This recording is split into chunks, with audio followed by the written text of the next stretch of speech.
In basic training, per platoon, you have 3 drill sergeants. Okay.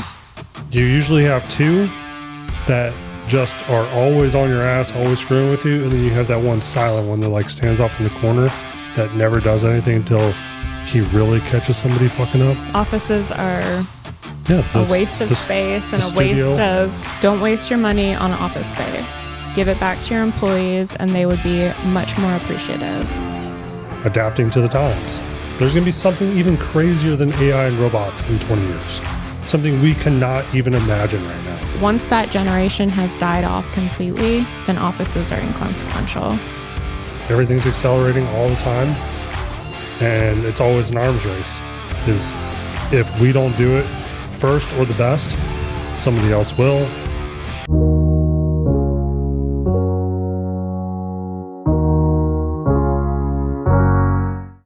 Welcome back to the He's Wrong, She's Right podcast. I'm Andrew. This is Nona. And I'm trying to have more energy in the intro so that we sound like other YouTubers who are screaming usually. I literally hate the screaming. Every time you turn on that one guy, and I'm not going to say that one guy's name and give him It's not even one guy. It's literally all of them. It's the tempo, the start of every video. I mean, Linus Tech Tips, John Malecki, Mr. Beast, Serve the Home. Your angry cop guy is who I was getting at. Okay, yeah. He literally screams the entire episode.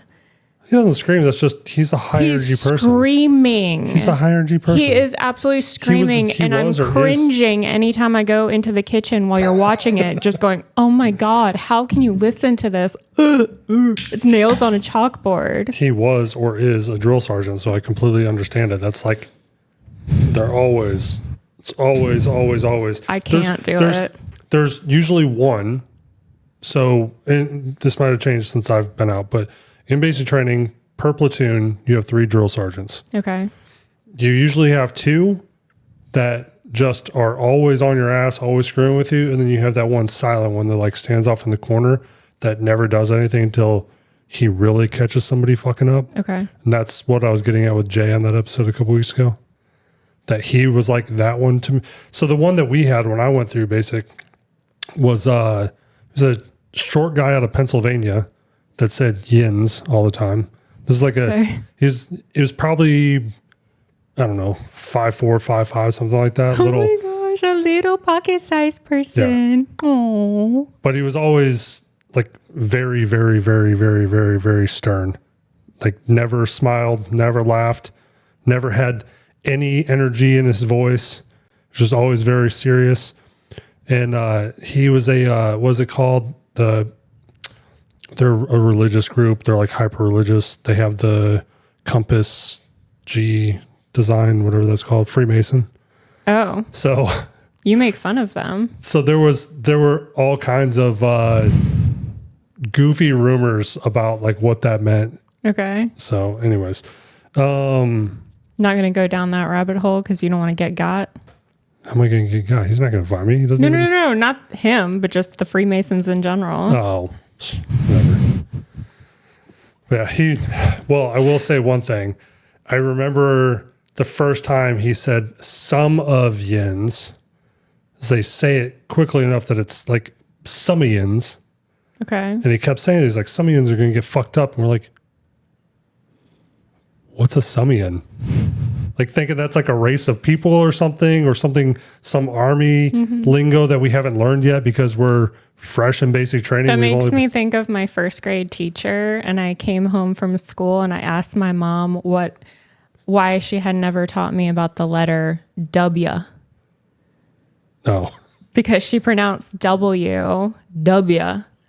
And so I thought that somehow I had learned a completely different alphabet and my teacher was teaching us this new letter, W, all because of her thick accent, W. Well, I had a professor, and this isn't what any of the topics are for this, by the way. I had a professor in college that was like straight from Spain. Mm-hmm. English as a second language, very, very, very thick Spanish accent. And she would always, anything that started with S, she would say S, like ES. Okay. So it made something, this is for advanced human physiology. So when you're trying to learn terminology for an advanced class and it's being said to you in an accent, you're like, am I pronouncing it wrong? How do I spell this thing? Second guessing your reality. Yeah, I don't see that word in the book. What are you saying? What are we talking about here? That was for a while, for probably like the first week or two before people caught on.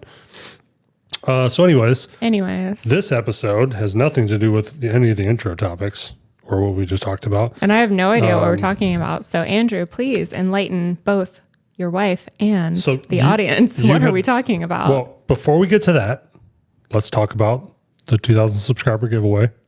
Okay. Make sure you guys jump on that. The deadline to subscribe and leave a comment is Saturday. Rules are in a post and I believe in some of the pinned comments and some of the videos. So it'll and probably the rule be on this is one. that you have to actually read the rules. Yeah, go to the website, read the That actual is rules. the rule. Because trying to outline and remember every detail. I'm sorry, guys. Like, I learned years ago from some YouTubers that I know that you can't, like, there's all, and from Ken, like all these like lotteries and giveaways and sweepstakes and blah, blah, blah. The terms that you use and the rules that you have all mean something legally and people can sue you and blah, blah, blah. So go read the rules. Okay. That's the only way you're going to know what to do. Yeah, don't knock over your Red Bull, Andrew. That would not be good. It's he's wrong, she's right.com/YouTube-giveaway. Or just click the link wherever you're watching or listening or whatever. It should either be in the description or in a post or somewhere. Just go check it out. And if you're listening, watching, streaming, whatever, make sure you leave a comment, leave a like. Tell us what you think. Tell us what you want to see. They are subscribed. I'm just kidding. Yeah, subscribe. Because it's like 97% of you aren't, which is... Right. So hit that subscribe button. Yeah. The subscriber count keeps growing, but we still have 97% of you that aren't subscribed. But almost half of them are returning viewers. So come on, guys. Just click the little button. Chance to win something. So in this episode, this fancy pants episode, I guess. I don't know. Fancy pants? Well, because I'm wearing like gym shorts. So I thought it was fancy pants. Okay. AI and the future of the workplace. But I've thought tying it in with your back to work or like back to office talk that you wanted to do. And thanks for the heads up, Andrew. So I would be prepared. I asked you if you wanted to know, and you're like, no. So, anyways, luckily I brought my notebook over.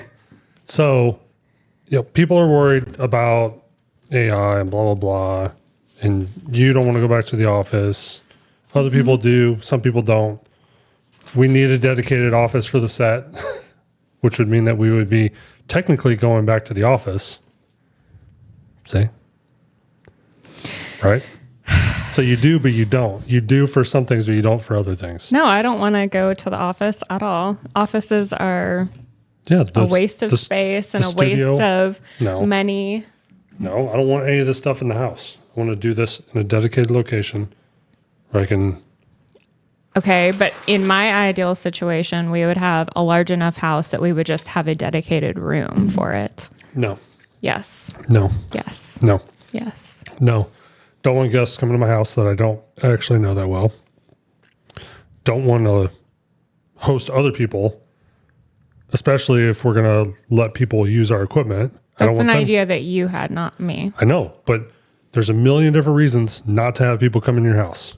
Okay. Separating work and home life, not having to set up stuff and tear stuff down all the time, not having to rearrange stuff, literally having a dedicated space where that's all it's used for.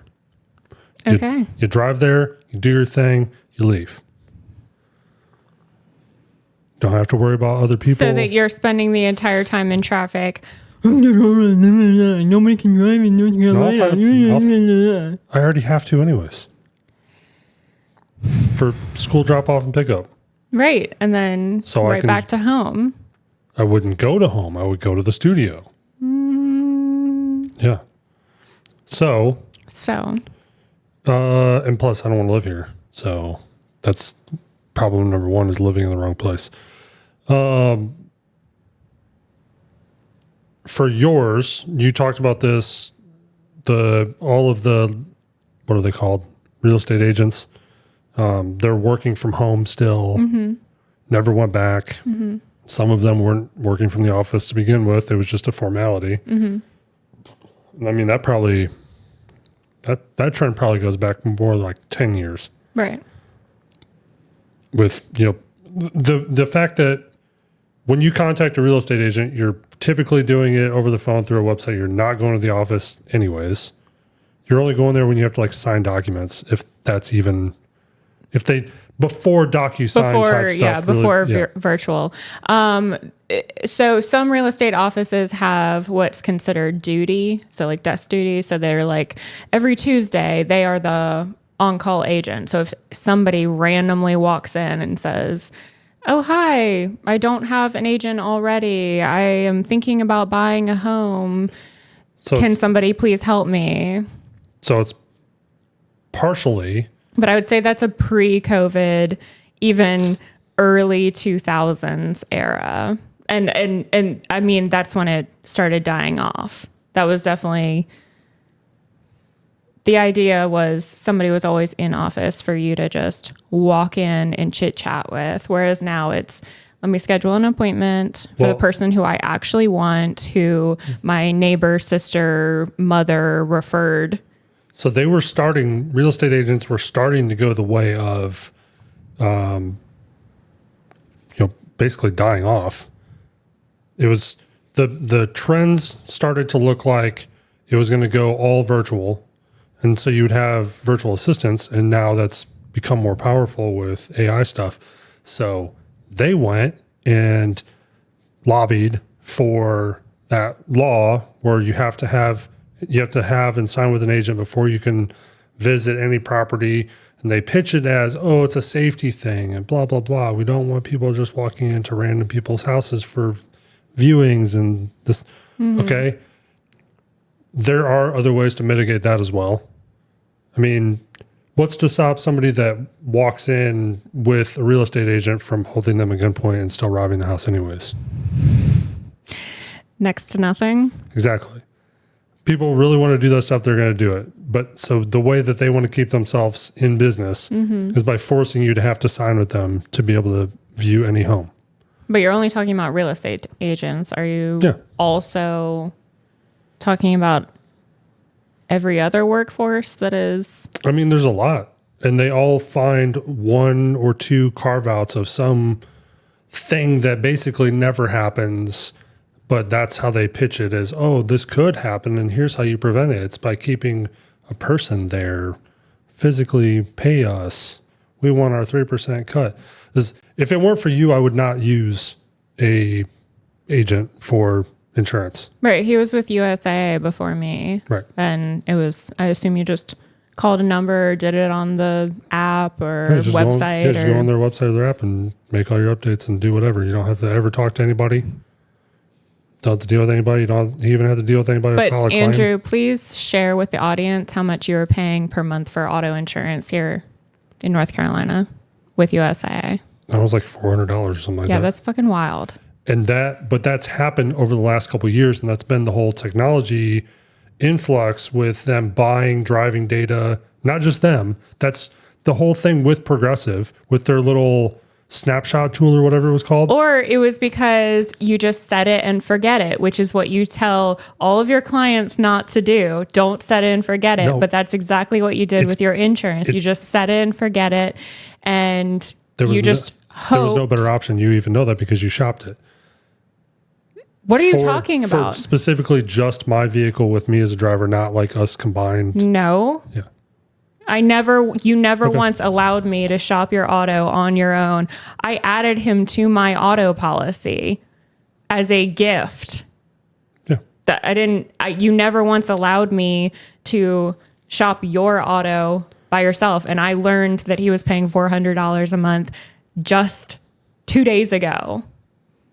Yeah. That is wild to me. So they, and by they, I mean all of these insurance agencies, all of the gimmicks for the savior rate, whatever, the snapshot to all of it. All of the manufacturers and all of those device companies for those insurance agencies were buying and selling and brokering driving information. So how fast you were driving, how often you used your turn signal when you turned. They were using traffic lights, public information from like traffic signals and traffic cameras.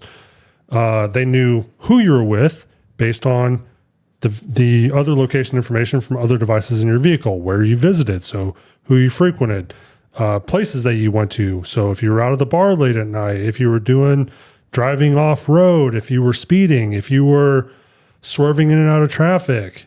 How does this pertain to remote versus in-office work? Okay, we'll get back to that. I'm confused as to where you're digressing to. We were talking about the insurance thing, so I'm saying they let it get off the rails. They wanted to make as much money as possible, and so now they've brought back agents to smooth things over.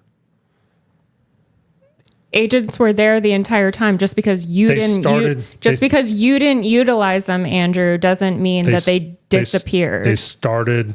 They were inconsequential to you personally because you personally did not want to deal with a human being. I bet you within 10 years, other than small agencies, small brokerages, whatever you want to call it, within 10 years, pretty much all human staff will be gone. So you're saying that I will not have a job in 10 years? If you're running your own agency or working for small boutique agencies, you probably still will, because they don't want to pay the price for the automation and stuff. But so now, previously with these chatbots on these websites and stuff like that, or like a call tree when you call in, they have a little bit of contextual information. They're like, oh, what's your last four of your phone number so I can look up your account? And what street address do you live on? And it would take like 5 or 10 seconds for it to understand what you were saying and ask you if it got it correct and all that. That was all like, it didn't have a memory of that. Okay. It obviously recorded it so that somebody could go back and review it later. But from sentence to sentence, that bot that you were talking to has no information or context from anything previous. It had no memory. So now all these large language models and stuff, they have all of your information, all of your driving history, access to the internet. They know who you are. They know what you sound like. They know what you look like. They know what vehicle you drive. They know where you live. They know everything. And they actually have the context for all of that. So you're going to start calling into places and it's going to sound like a person, because now they have text to speech down basically perfect. You're going to call in. They're going to say, hey, Nona, how are the kids doing? So-and-so's in school doing this, blah, blah, right? And it's going to be because it was posted online somewhere. And they're going to try, it is going to work. It's going to start with the oldest and the youngest generations and a little bit sprinkled in between, where they're going to call in and not know the difference. And then it's going to start to close the gap.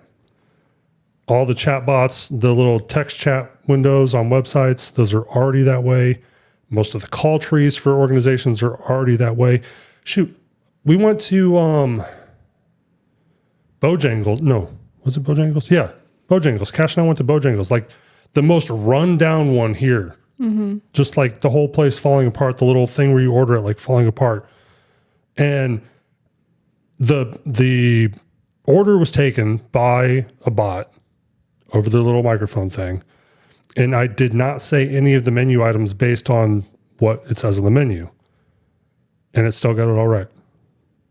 Didn't ask me to repeat my order or anything. Pulled up to the window and they were already done. We left. All I'm hearing is that my job is inconsequential and that I'm going to be replaced by AI. That's all I've heard come out of your mouth. A lot of people are. But just like when automation came to manufacturing, you took people from physically assembling pieces to people working on the machines that assemble the pieces. So your job is more than likely going to shift to another part, like auditing, going back and checking and making sure that the bots were doing their job correctly, and then calling people back and surveying and saying, hey, how did this work? And did it work well for you? Is there anything that you would change? That's going to be more of the customer service role going forward, is going to be that portion. Again, how does this pertain to in-office versus remote work? It was AI in the workplace, in business. Okay. And in addition to that, returning to work or not. And they're all intermingled because a lot of it has to do with what will and won't happen both now and into the future. Okay. A lot of jobs, like the person at the window at Taco Bell taking your order is going to make more money for Taco Bell by cooking the food and bagging the food than they are from standing at the window taking your order. Okay. Obviously, they have to do the transactional part and take your money and hand it back to you. But standing there the whole time on a screen is kind of a waste of that labor Okay. because the computer can do it itself now. But the computer can't yet pull the frozen patty out of the freezer and throw it onto the griddle.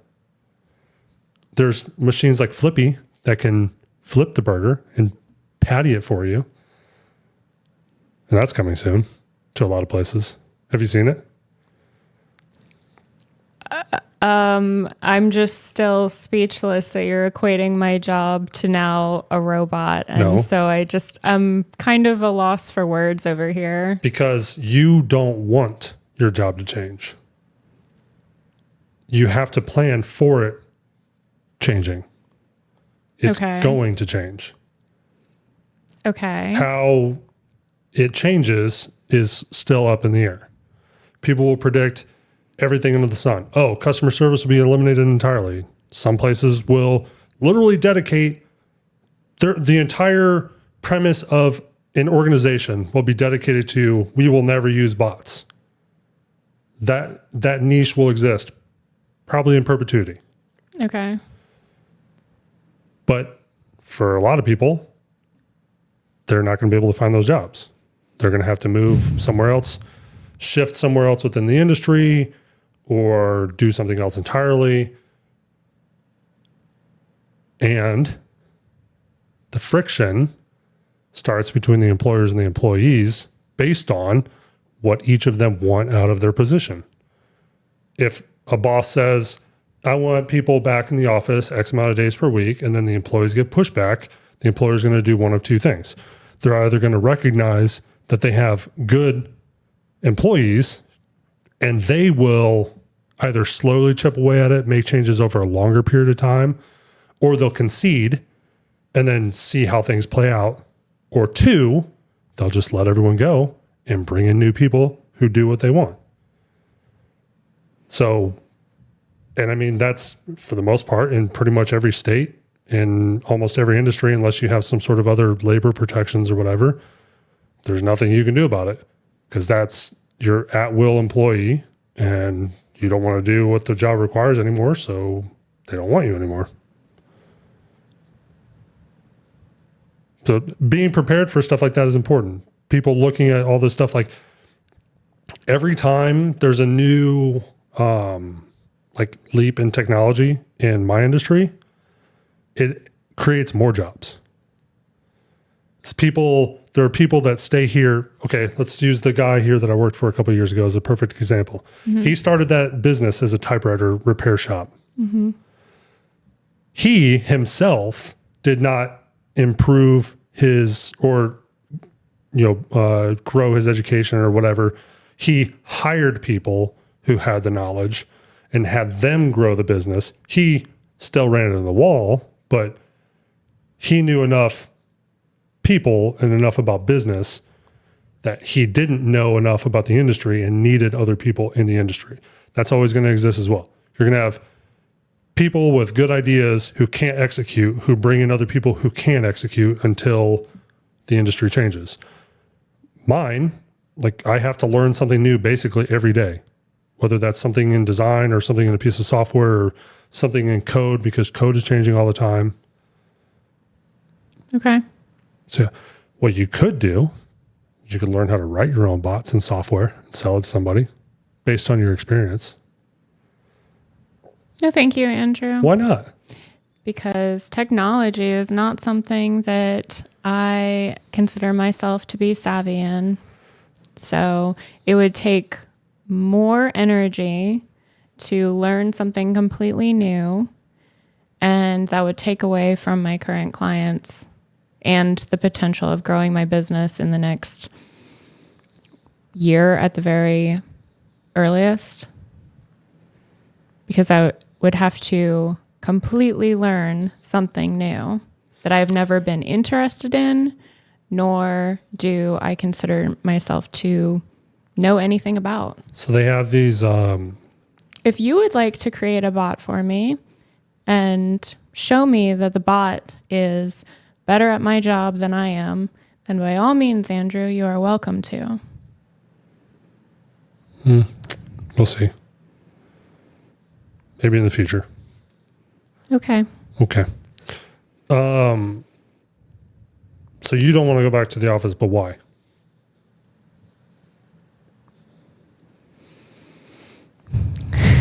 Why would I want to go and waste my few moments that I have in an office that does nothing for me? I have my computer right here in the house.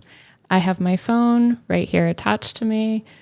But you don't think the change of environment changes anything with your Nope. workflow or? Nope, absolutely not. If anything, I am less productive when I have been forced to sit in traffic, pack my lunch, be in an environment that is not my own, share a space with people who don't necessarily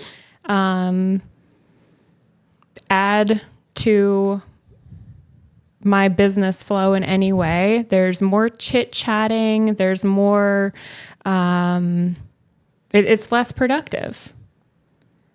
I am a much more productive person here at the house. But you're not meeting new people. You're relying entirely on advertising. Nobody goes into the office. Nobody just pops by at that office specifically. I mean, it looks like a complete shithole. So, okay, but now you're being very specific about this. I've been in multiple offices. I know, but I'm saying I've been in multiple offices. So at no point did anybody ever just pop by to get insurance. Okay. That is not something that in the 2020s plus is considered normal. Post-COVID, that's not normal anymore. Okay. Calling up, emailing, going on a website, requesting, that is the new normal. Okay. Paying for an office is a waste of money. It's a waste of resources. And it would be better served to give that back to your employees, have better benefits, have higher wages. I don't think you would see any of that. Don't waste your money on office space. Give it back to your employees and they would be much more appreciative. Like I said, I don't see any business owner doing that. Either of that in any industry. Okay, that's fine. Is any money that they can save, they're going to keep because the markets continue to fluctuate up and down. And if they see a cost-cutting measure, they're not going to add a cost. Right, but don't require people to come back in office just to quote unquote boost morale. No, that does nothing. It doesn't boost morale. Okay. There are studies that say it's better for team building and cohesion, that it does increase like customer success. Having somebody that you can actually, quickly bounce an idea off of without having to go on to whatever chat service and wait for somebody to respond to you because they're doing their laundry instead of working, or cooking dinner instead of working, or whatever else. So you're implying that because somebody works from home, they're not actually working? No, but that when you frequently, if you get up from your desk, let's imagine everybody has their own office for a second. If you get up from your desk and you go walk to the office next to yours and they're not in the office, you'd be like, oh, they're probably in the break room or maybe in the bathroom or whatever. And you very quickly, you can see if somebody's there or not, and then you can wait. Whereas if you're having to go through chat or call them or something, and then you have to wait for them to respond, and then everybody plays the game of, oh, I'm sorry, I was doing this real quick and blah, blah, blah. And you're always apologizing for something. Not you specifically, but I'm just saying that's a game that continually goes on. So, but also in my field, I do everything myself. But you also have compliance stuff that you guys do have to deal with. And working on an unsecured network and on devices that are connected to networks with other potentially unsecured devices is a big problem. It hasn't been a problem yet, but it's a huge liability problem, both for you and your employer. That's a big reason why. Obviously, we have really good network, very good security because I handle it personally, but your employer doesn't. And you're the one that they're going to throw under the bus. Talking generally speaking, if an employee, whether they intended to or not, you go get on a public Wi-Fi network or something, you transmit some customer's data and it's intercepted, now you're the one responsible for your customer's data breach. Even though you're like, well, I'm just using my work computer and I was on this Wi-Fi and I didn't know. They don't care. In that instance, hypothetically, anything is possible with any employer. It doesn't matter the situation. That's why they want you to come back to the office where they have more control over physical and IT security.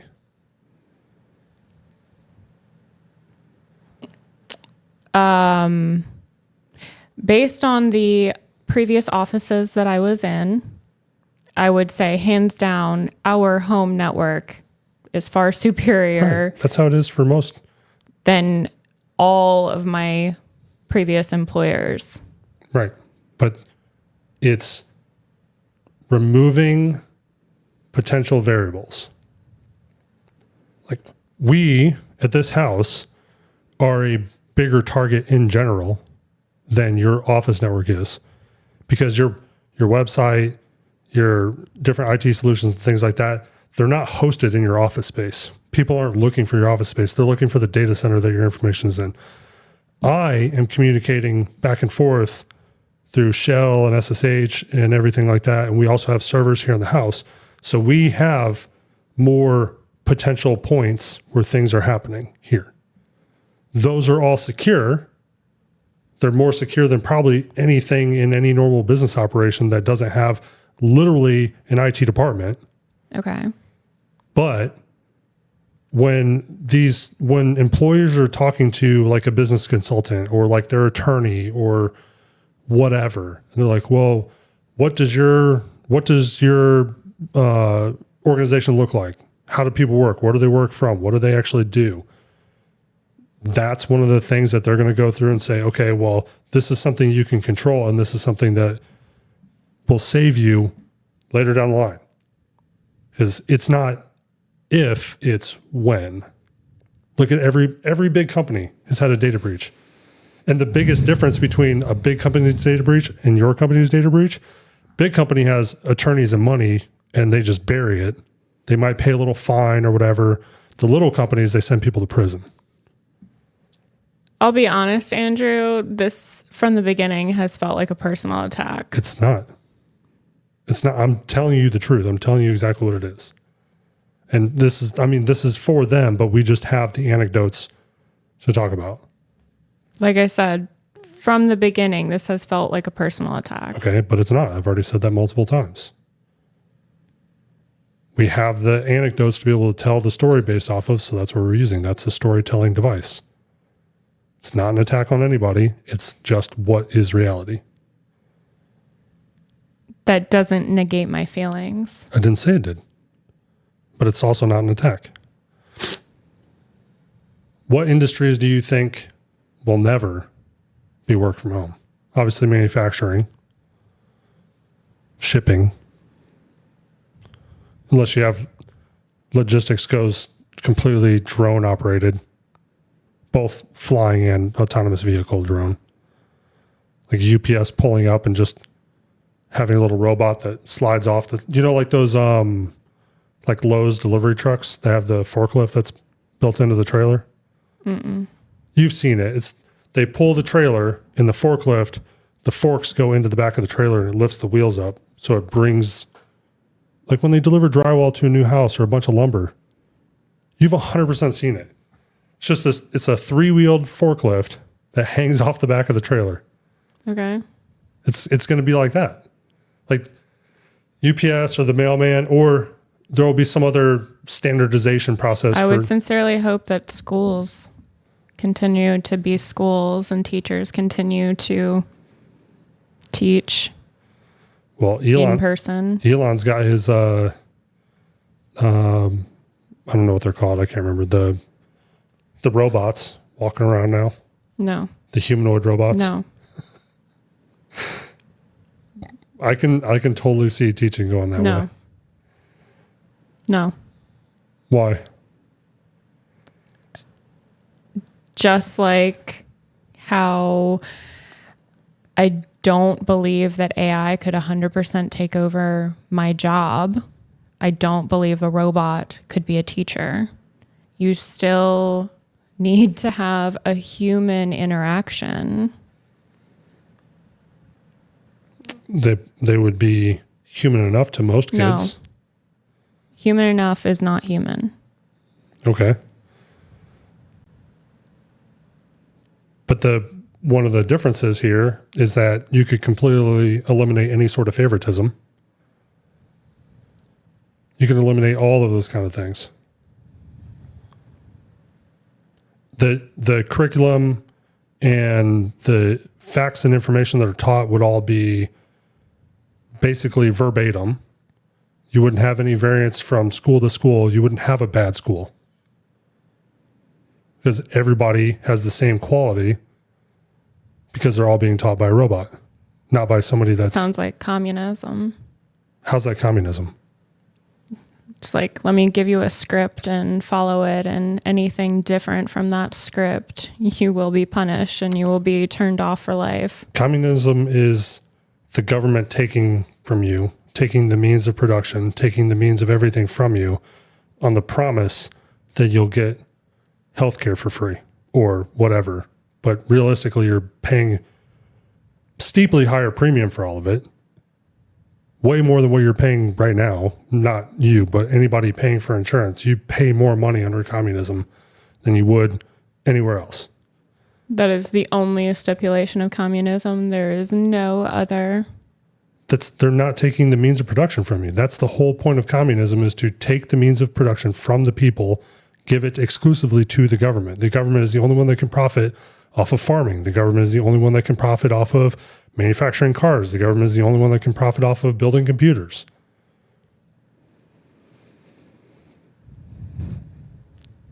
You might have like some dystopian things with having robots teach and coach and stuff like that, but for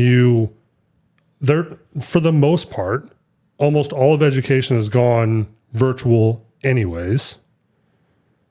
College classes, you can do an entire college degree with never even showing up into a classroom.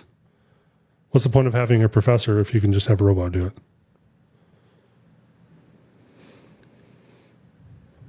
I just wouldn't go to university if I was being taught by a robot.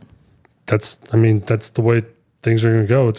You're going to end up, there's going to be a point in time, probably in the next 10 years or so, maybe a little bit longer, where you're going to have the equivalent of like a teacher's aide right now, but it's going to be a robot job shadowing. And then eventually it'll be reversed. It'll be the robot teaching with the teacher who has the degree shadowing the robot. So Andrew, what year do you think robots are going to be taking over? I don't know. It depends. You said my job's going to be taken over by AI in the next 10 years. So robots teaching our children, 20 years from now? Probably less. At every level, it'll be different. I don't want to live in that world, Andrew. Well, there's nothing either of us can do about it. Sounds like you're for it. There's no for or against. There's absolutely nothing either of us can do about it. So it's adapt. Okay, but normalizing it is how you adapt. What are you going to No, it's being accepting of it. No, it's not. You can't. You're going to sit and be frustrated for the rest of your life over something you have no way to control. I could 100% control it. I would pull my kids and I would homeschool them. What are you going to do about when they go to college? Cross that bridge when it came. But what if the only way they can go to college is if that's how it is? Cross the bridge when it came. Deal with it every step of the way. So eventually it's going to happen. It's figuring out how to adapt to it. make it meaningful and useful for you. By you, I mean, but also, you. again, normalizing it and being accepting of these behaviors is... It's already too late. It's already happening. There's no reason to be the old man yelling at clouds about it. I don't think not wanting my children to be taught by robots is the equivalent of an old man yelling at the clouds. No, you're saying that people shouldn't be accepting. It's not being accepting. It's acknowledging that you can't change it. So adapting, because that's the only way that you can live and be successful. Adapting to the times. There's going to be something even crazier than AI and robots in 20 years. Something we cannot even imagine right now. Just like how the car was crazy when it came around. People didn't want to give up their horses because they were reliable and cars weren't. Nobody wanted to ride airplanes because they were scary, and now they're the most reliable means of transportation in the world. I mean, you've got, well, actually, the next test launch is today. Time we're recording this, 5 p.m. Starship test launch, and they're getting ready to ramp up to actually catch the ship itself and then start doing aerial refueling in space with the hopes of putting humans on Mars in 4 years. Like, we are going to have potentially a colony on Mars in 4 years. And the moon. So you're going to have weird things going on with that too, where there's going to be some crazy, I don't know, there's probably going to be like a draft or something for people that have to go. If you have too many kids, you got to select one of your kids to send to another planet. Help maintain the species by way of genetic differentiation. I don't want to live in the world that you're describing, period. Okay. It's not going to be our kids. It's going to be their kids. She's like, I don't like Elon anymore. It's not his fault. No, I don't like anything that you're saying. I know. Yeah, it's all coming. So, what would you do if you started a business? Would you make people work from the office? No. Ever? How are you going to train them? What business are we talking about, Andrew? In an insurance agency, if you were to start one. This is hypothetical stuff we're talking about.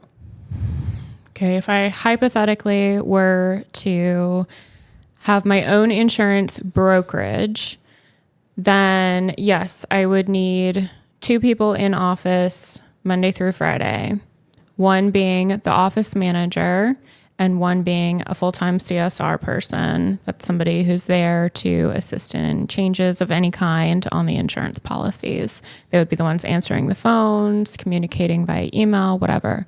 My agents, though, my sales agents, they could be 100% remote.